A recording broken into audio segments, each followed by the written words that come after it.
Olá pessoal, hoje nós vamos falar de clima urbano. E por que falar de clima urbano dentro de uma disciplina chamada Mudanças Climáticas e Meio Ambiente? Bom, esse é um dos objetivos da aula. Nós tentarmos entender por que estamos falando de clima urbano dentro de uma disciplina que fala de mudanças climáticas. E a partir daí, outros objetivos irão surgir, como as definições básicas de clima urbano, métodos de estudos sobre o clima urbano e instrumentos para análise desse tema que vamos abordar hoje. E a partir disso tudo, iremos fornecer artigos para leitura, alguns quiz para que vocês possam responder e nós termos conhecimento do conteúdo que vocês têm vivenciado, sobretudo nas escolas, e depois fazer uma análise do conteúdo didático que vocês têm, esse conteúdo didático que vocês têm vivenciado. Bom, vamos lá, vamos dar sequência. Para tratarmos de clima urbano, dentro de mudanças climáticas, precisamos tomar como pontapé inicial a grande questão, que é a escala. Na climatologia, duas escalas são importantes e constantemente analisadas: a escala espacial e a escala temporal. A escala é uma referência de valor arbitrada segundo critérios que interessam a compreensão de um dado fenômeno. Os estudos de fenômenos relacionados ao comportamento da atmosfera não serão diferentes e serão orientados no sentido da compreensão da sua extensão, ou seja, a escala espacial, e da sua duração, a escala temporal. O clima ele é regido por um conjunto integrado de fenômenos que vão se fundir no tempo e no espaço, revelando uma unidade passível de serem medidas em seu tamanho, extensão e em seu ritmo, duração. Cada nível escalar deve corresponder a uma abordagem específica no sentido da coerência entre essa extensão e a duração temporal.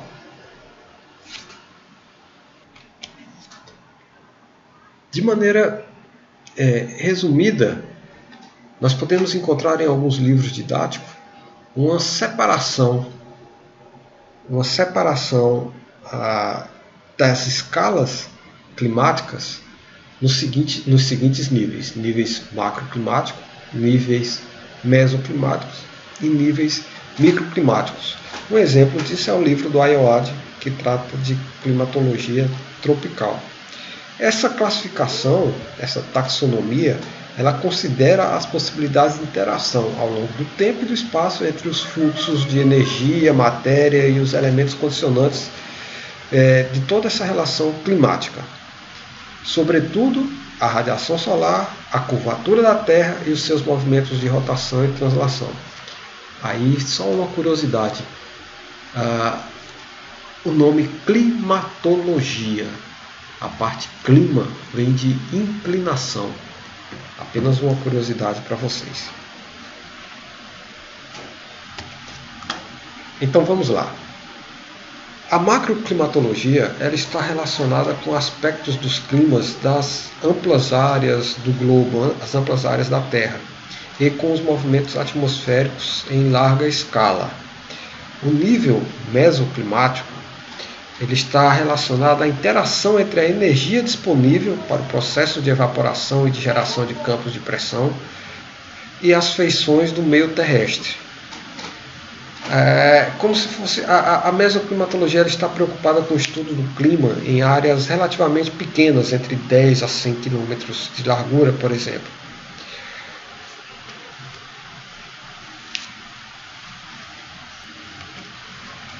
Nesse sentido, entram os estudos do clima urbano.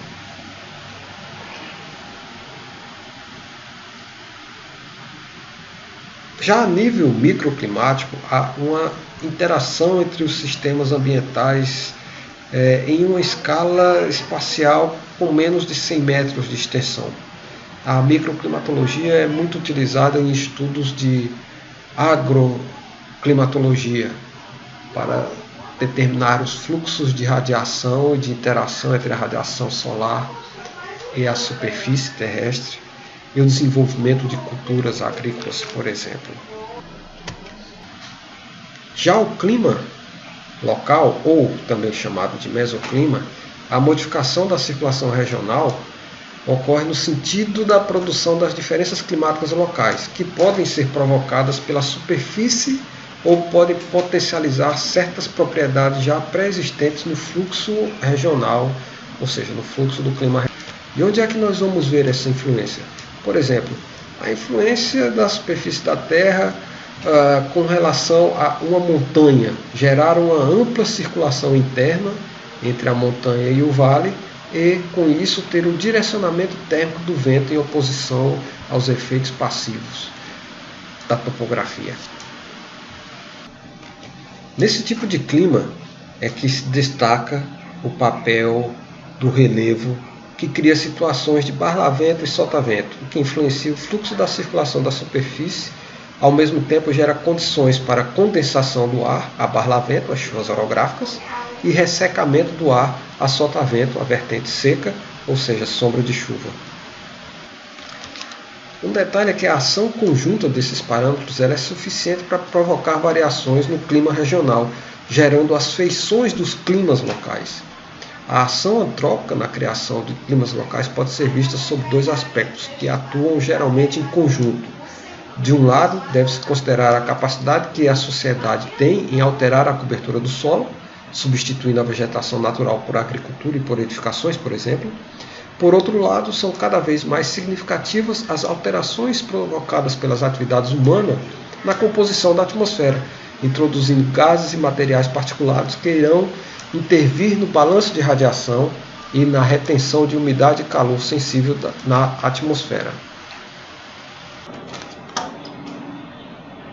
O topoclima corresponde a uma derivação do clima local devido à rugosidade do terreno, que tem como consequência a energização diferenciada deste terreno durante o período diurno para as diversas fases da exposição da radiação solar. Vejam que bacana, no centro-sul do Brasil existem as vertentes noruegas, que são voltadas para o sul, e as soalheiras, voltadas para o norte. Estas muito mais valorizadas tanto para as edificações como para a agricultura. Na região da Serra Gaúcha, os vitivinicultores chegam a valorizar as soalheiras em até 100% em relação às vertentes noruegas, em função da quantidade de energia solar disponível para o desenvolvimento dos parreirais e a maturação das uvas. Já quando falamos das ordens de grandeza de microclima, surgem várias controvérsias. O microclima, vamos encontrar em algumas literaturas, ele define-se através da magnitude das trocas gasosas e energéticas entre as feições e as estruturas particulares, inclusive objetos, plantas e animais dispostos na superfície terrestre e o ar que as envolve. Os autores que vão tratar dessa maneira, direta ou indiretamente, da taxonomia climática, são unânimes em reconhecer a existência de microclimas com nível escalar mais próximo dos indivíduos. Entretanto, existem controvérsias, sobretudo, a respeito desses limites, como aponta um grande pesquisador de estudos de clima urbano no Brasil, Carlos Augusto Monteiro, ao afirmar que, indiscutivelmente, o termo sobre o qual recai a maior variedade e precisão dos usos é aquele da climatologia. Ou seja, o autor não define abertamente o microclima, mas indica que os elementos básicos para a sua compreensão, que é a estratégia, pois a preocupação dele foi de apresentar uma taxonomia hierarquizada no seu trabalho, em 1976, mas não delimitada. De modo que o entendimento de microclima não poderia ficar presa a uma escala numérica rígida, porque os elementos básicos para a sua compreensão, eles podem interagir de uma maneira complexa, ultrapassando esses limites rígidos. Por exemplo, a micro-rugosidade, a cor e a textura das superfícies, aliadas aos abrigos dispostos ao solo, à edificação, à vegetação, e estabelecer limites rígidos em escala numérica tornaria a definição de microclima também tão rígida que poderia produzir resultados incorretos.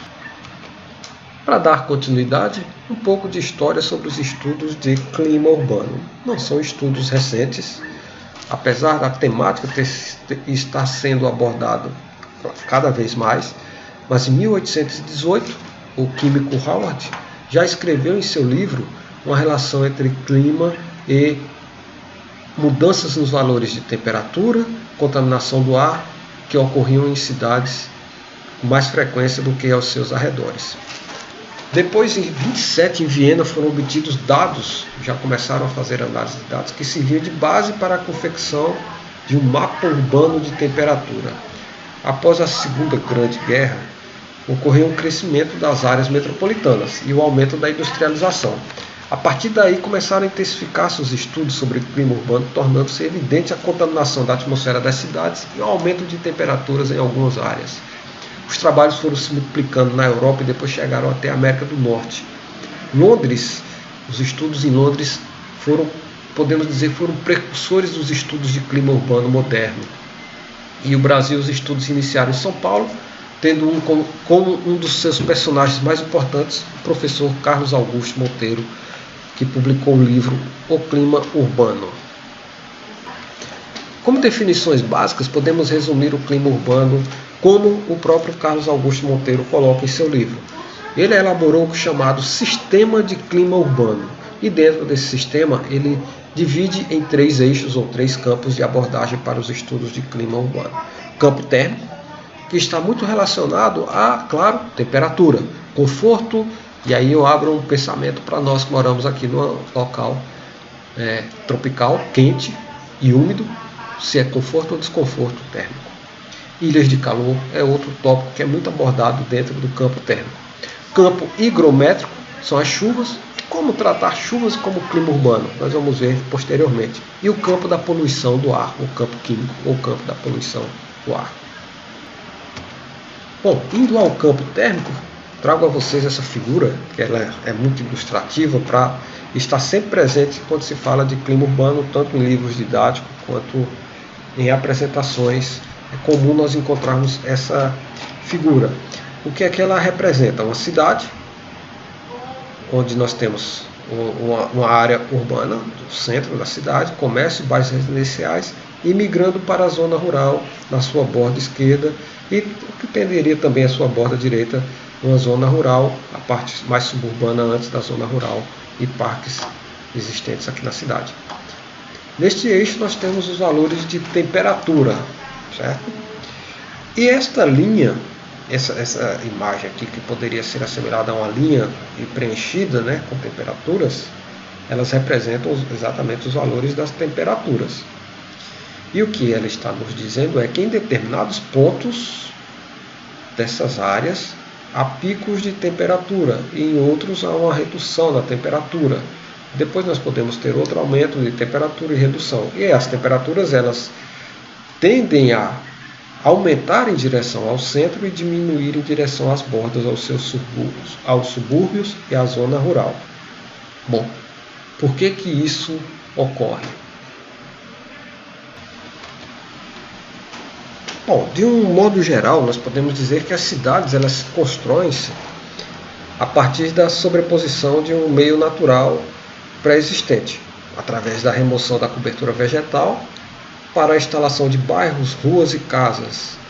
E com o tempo essas intervenções vão ampliando-se e alguns elementos geram fortes impactos, tais como a construção de grandes prédios, vamos chamar de verticalização urbana, pavimentação asfáltica, a impermeabilização do solo, remoção de árvores remanescentes, entre outros, remoção de vegetação, como a própria grama. E soma-se a essas intervenções as ações cotidianas, com destaque para a emissão de resíduos tóxicos para a atmosfera, o fluxo de veículos, entre outros. Então esse processo de modificação da cobertura natural, ele irá interagir com a radiação solar incidente na superfície terrestre. Vejam essa ilustração. Em um solo impermeabilizado, em um solo de cobertura natural. Em um solo impermeabilizado, ou seja, modificado pelos processos antrópicos, o que nós vamos ter é a radiação solar incidente sobre este solo, sendo praticamente quase toda refletida, certo? E isso vai fazer o quê? Aquecer o ar ao redor e aumentar os valores de temperatura. Em um solo com cobertura natural, parte dessa radiação incidente ela é refletida, mas outra parte ela é absorvida. E ainda há, no caso da vegetação, a interação com a vegetação para a transpiração, evapotranspiração e para o processo de fotossíntese. Então, numa situação em que o solo é modificado de maneira impermeabilizada, há uma tendência que as temperaturas apresentem um valor mais alto.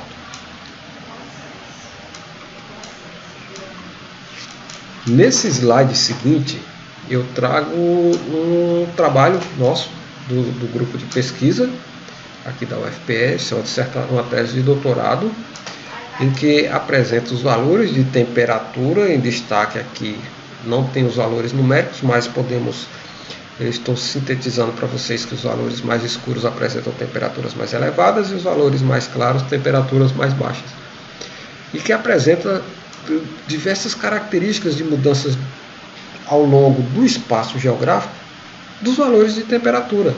Nós não temos uma uniformidade, mas inclusive temos picos com valores bem mais altos ao redor de valores mais baixos. Isso é a cidade do Recife.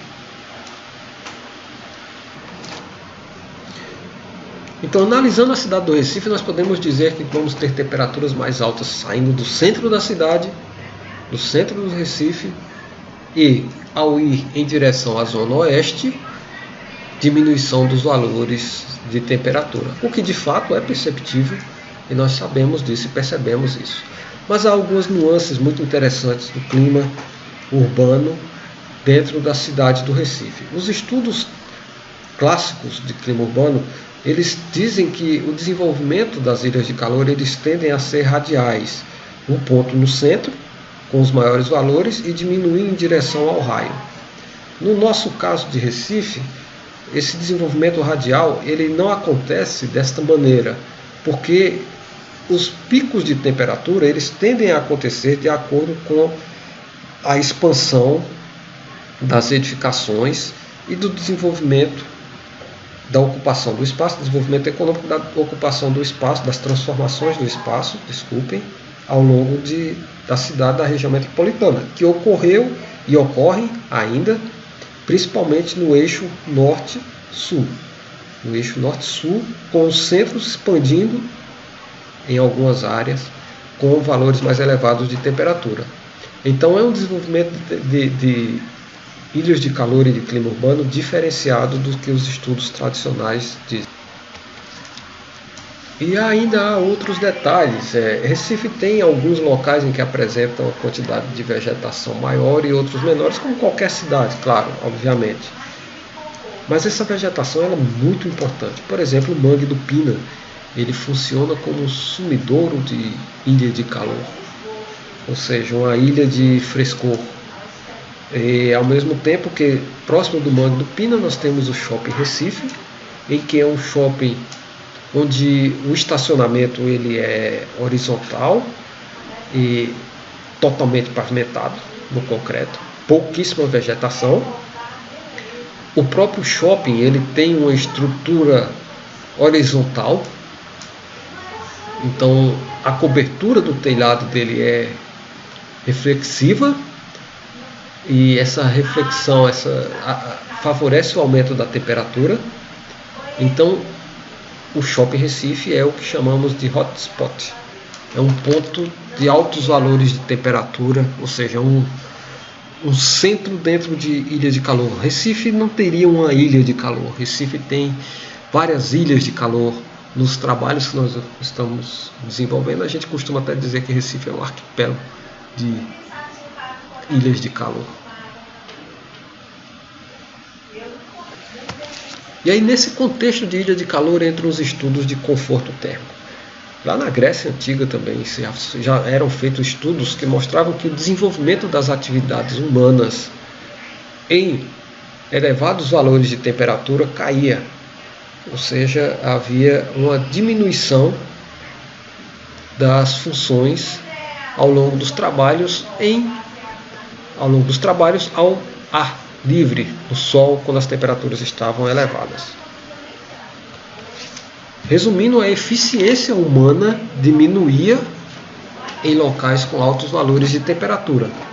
E começaram a tratar isso como conforto térmico em ambientes abertos, porque nós temos o conforto térmico em ambientes fechados, que é a arquitetura que trabalha com isso, em ambientes abertos, para que as atividades humanas fossem desempenhadas com papel satisfatório. E aí a gente trata aqui em Recife como um local onde tem um desconforto térmico, porque quando fazemos os estudos, observamos que em alguns momentos nós temos conforto térmico.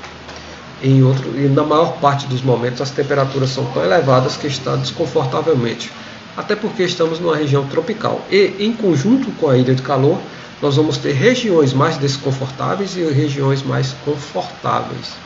Um exemplo muito claro de uma região desconfortável, que não era para ser, é o Parque Dona Lindu.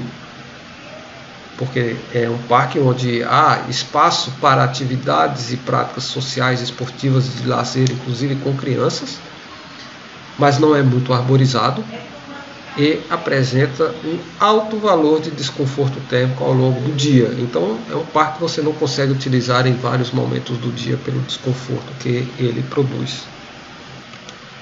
Eu vou passar alguns artigos para vocês lerem sobre o assunto de ilhas de calor e do campo térmico. É o campo mais explorado no Brasil, aqui em Recife também, nos estudos. Então, também é o campo que vocês vão encontrar com mais frequência nos livros didáticos.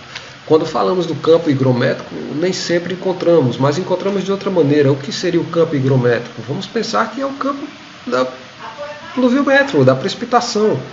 É o campo onde as águas vão causar impactos na cidade, e aí há uma relação entre esse processo de urbanização, da transformação e do uso do espaço urbano, que pode produzir concentração de água e pode alterar os padrões de precipitação, concentração de água na superfície, alterar os padrões de água da precipitação, alterar os padrões da precipitação. E nós vemos isso frequentemente nos períodos chuvosos aqui em Recife, onde as enchentes e as inundações urbanas são muito frequentes.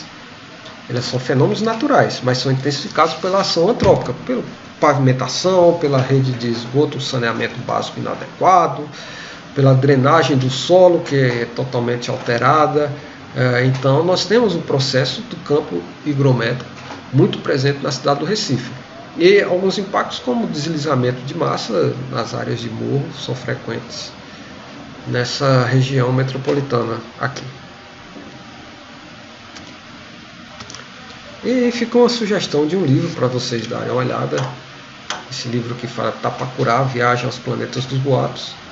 Um livro muito bacana, que com algumas curiosidades muito interessantes que vocês podem, quem não leu ainda, se já leu, que podem até utilizar em sala de aula.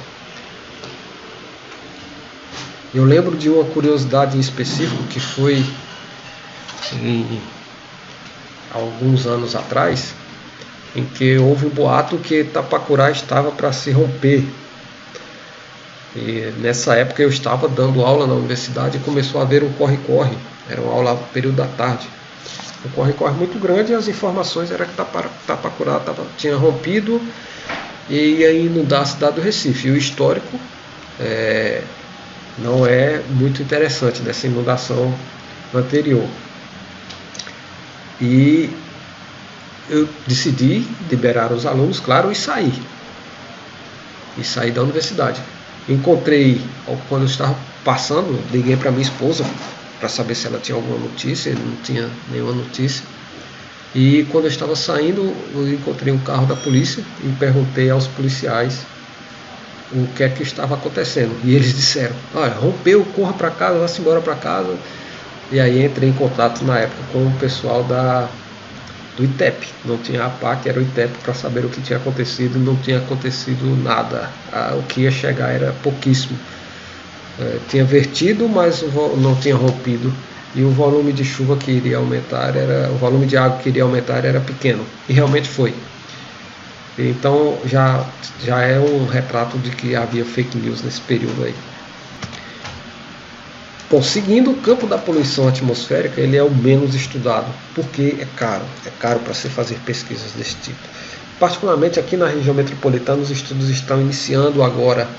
Ele é o menos estudado, mas não é o menos preocupante. Ele é tão preocupante quanto os outros, porque as alterações, devido às nossas ações, ao processo de urbanização, as nossas ações dentro da cidade, os fluxos, o movimento, as redes e tudo mais, a composição da atmosfera ela é alterada. E aí não estamos falando de uma atmosfera global, estamos falando de uma atmosfera local também, que, claro, somado irá alterar a global, somado com as demais cidades, com os demais outros tipos de poluição, como as queimadas. Mas falando da atmosfera local, poderá produzir grandes danos à saúde, produzir chuvas ácidas e outros fatores oriundos da poluição atmosférica. Agora há algumas particularidades também, essas particularidades aqui para Recife, para a região metropolitana.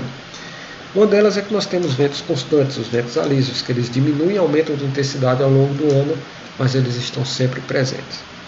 O parque industrial ele é distante da cidade, das áreas mais urbanizadas, então acaba com que os ventos alísios acabam dispersando a poluição e os parques estando distantes, essa poluição não fica tão concentrada. E aqui os maiores poluidores acabam sendo os veículos, é o que os nossos estudos estão investigando e talvez de fato seja isso, os maiores poluidores acabam sendo os veículos.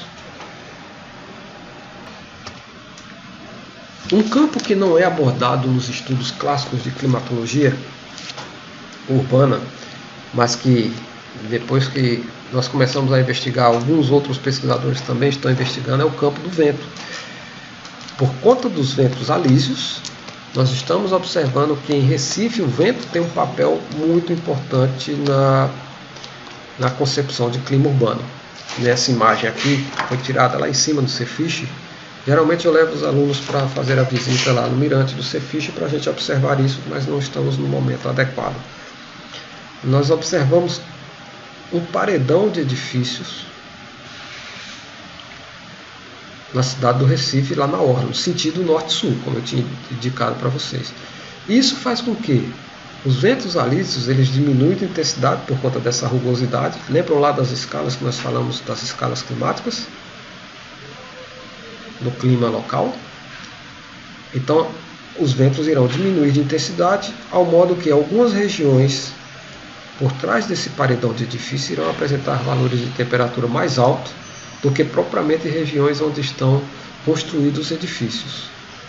Então pode ser, por exemplo, que aqui eu tenho no bairro de Boa Viagem e o IPCEP seja mais quente em determinados momentos do que o próprio bairro de Boa Viagem, que é muito mais verticalizado e mais impermeabilizado. Por quê? Porque a edificação, ou seja, o cânion, o paredão de edifícios, que produzirá algo que nós vamos chamar de cânions urbanos, irá reter o vento, barrar o vento que vem no sentido leste, sudoeste, sudeste, leste, e o vento não consegue fazer arrefecer as temperaturas em bairros como o IPCEP.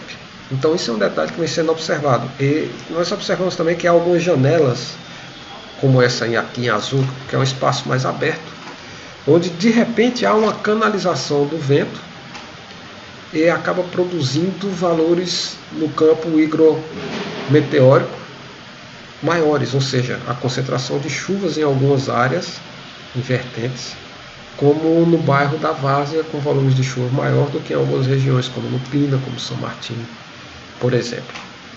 São estudos que estão sendo desenvolvidos. E nós utilizamos alguns instrumentos para fazer as medições de clima urbano. O mais conhecido é o termoigrômetro, que fica aqui dentro desse abrigo. Esse é um exemplo de um instrumento que está instalado na universidade, mas está instalado vários deles ao longo da cidade, onde ele vai ficar registrando os valores de temperatura e umidade ao longo das horas, pelos dias e meses do ano. E depois esses dados são estudados. Outro instrumento que é muito utilizado é o termômetro de globo. Aqui eu tenho um globo, por isso o nome termômetro de globo.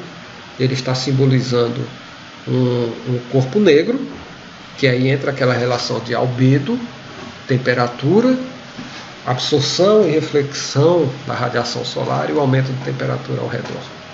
Ele é muito utilizado para os estudos de conforto térmico.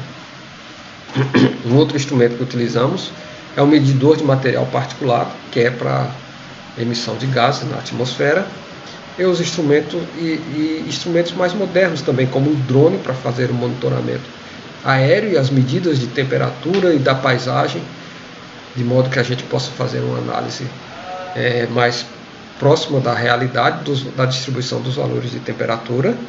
A câmara termal, que vai nos dar os valores de temperatura em um espaço maior, e o termômetro infravermelho, que agora está bem na moda por conta da pandemia, mas esse aqui é barato, ou era, eu não sei quanto está o preço agora no momento, mas ele é muito prático para ser utilizado em sala de aula, para mostrar para os alunos as diferenças de temperatura que há no espaço geográfico. Por exemplo, a câmara termal ela vai fazer o que o termômetro infravermelho faz. Em um ponto, a câmara termal faz em um espaço maior. Veja a diferença de temperatura nessa imagem aqui de um carro preto para um carro branco. O valor de temperatura chega a variar de 53,2, que é o pico, até esse valor aqui que está próximo de 30 graus, ou seja, quase 20 graus de diferença de temperatura. Para uma região tropical como a nossa, fica o conselho aí, compre carro de cores mais claras. E também dá para ver ao longo das cidades, por exemplo, aqui é uma região onde o sol estava incidindo nesse momento e a parte atrás o sol não estava incidindo. Veja como muda os valores de temperatura. E depois você tem um efeito contrário ao pôr do sol, e ao nascer do sol você vai ter efeitos contrários. Então esse é um tipo de instrumento que dá para ser comprado e utilizado em prática numa sala de aula. Você não precisa andar muito, às vezes a diferença de temperatura de um asfalto escuro para um asfalto branco chega a 10 graus. Uma diferença de temperatura de uma área vegetada para uma área com concreto, num dia de sol sem nuvem, chega a 15 graus. Isso dá para mostrar para os alunos de maneira muito fácil. E se tiver água aqui, a temperatura irá diminuir muito mais, a área de concreto irá aumentar mais ainda a temperatura. Então, em torno de 50 a 100 reais dá para comprar esse tipo de instrumento. E termoigrômetros também são instrumentos baratos, 25 reais, 30 reais, 15 reais, você encontra alguns lá no centro da cidade. Esse aqui também você encontra no centro da cidade. Os de farmácia são mais caros. Então você pode comprar esses instrumentos e começar a praticar os estudos de ilhas de calor com os alunos. De maneira resumida, nós podemos analisar o clima urbano como dentro do clima regional nós vamos ter a modificação do espaço urbano. Essa modificação do espaço urbano ela vai ser gerada pelo espaço construído e também pelas atividades humanas. E dentro do espaço construído nós vamos ter obstáculos e tipos de materiais diferentes. Algo que é um pouco incoerente, por exemplo, quando falamos de tipos de materiais, e aí vamos entrar na parte da inércia térmica, a inércia térmica que está muito relacionada com a arquitetura e a engenharia, quando se refere à transferência de calor e à capacidade térmica que alguns materiais possuem. Por exemplo, nós vamos pensar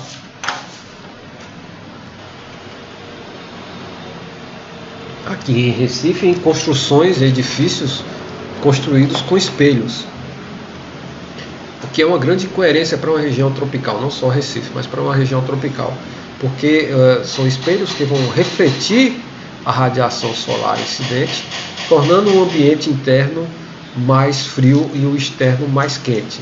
mas ao mesmo tempo que reflete, ele também deixa transpassar parte da radiação.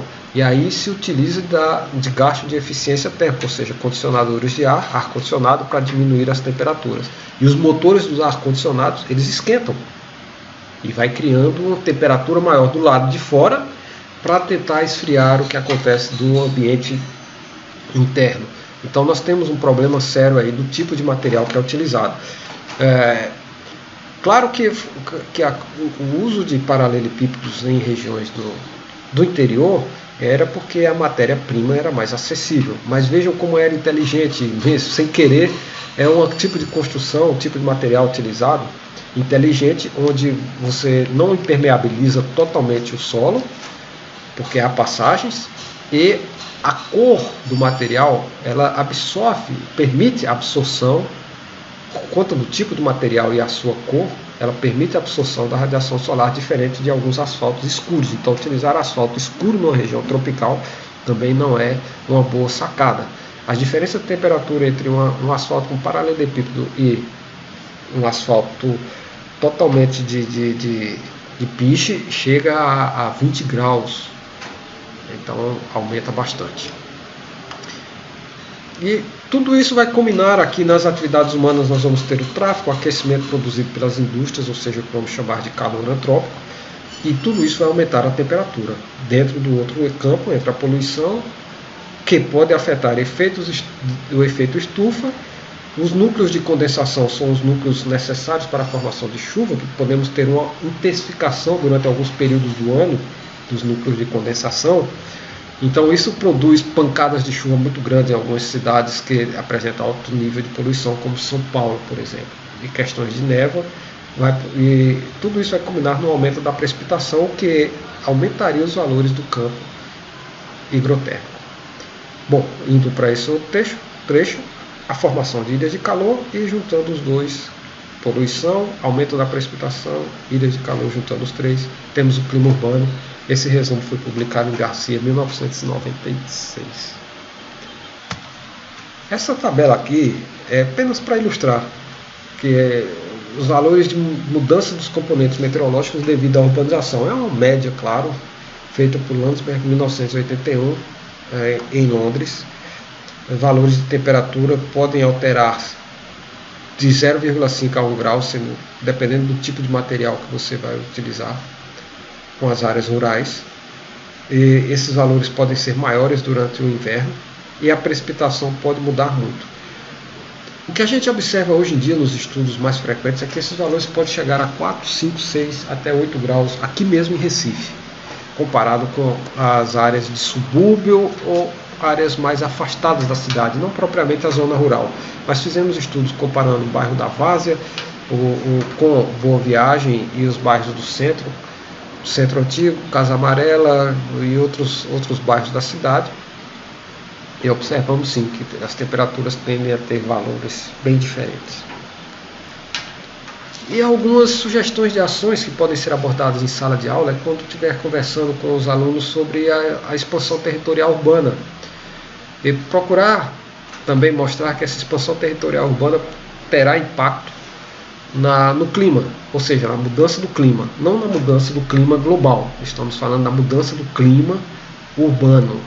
Então poderá sim ter um aspecto, por isso que o nome da disciplina é Mudanças Climáticas e Meio Ambiente, e poderá ter uma alteração. Essa lógica da expansão, ela precisa ser observada e ter uma preocupação com os aspectos climáticos, até porque o aumento das variáveis climáticas, elas levam a uma deteriorização das atividades humanas, problemas de saúde, entre outras questões. A estrutura e a forma também precisa ser observada, essa construção urbana verticalizada. A morfologia da cidade, a arquitetura morfológica da cidade do Recife, ela favorece a formação de ilhas de calor em bairros em que não tem a mesma estrutura verticalizada. Ou seja, vamos resumir e pensar que a estrutura verticalizada urbana da cidade do Recife, ela está em locais onde você tem um poder econômico maior, e essa morfologia acaba prejudicando bairros onde o poder econômico é menor, inclusive para comprar ar-condicionados para suas residências. A densidade de construção também é muito complexo esse ponto, mas precisa ser observado dentro de uma cidade. Quanto mais prédios um ao lado do outro, esse processo de verticalização urbana irá se tornar mais intenso e irá influenciar muito mais na formação de ilhas de calor. E, claro, a arborização e áreas verdes são muito importantes. Em Recife, recentemente, houve um projeto de telhado verde. Eu confesso que, para mim, a solução é colocar áreas verdes no solo e não áreas verdes em coberturas de edifício, onde irá favorecer mais quem mora na cobertura. E quem está lá no chão, no solo, não. Então essas são algumas sugestões que podem ser abordadas por vocês. Material complementar estará disponível na sala do Google Classroom para leitura e algumas atividades para vocês realizarem. Até a próxima, pessoal.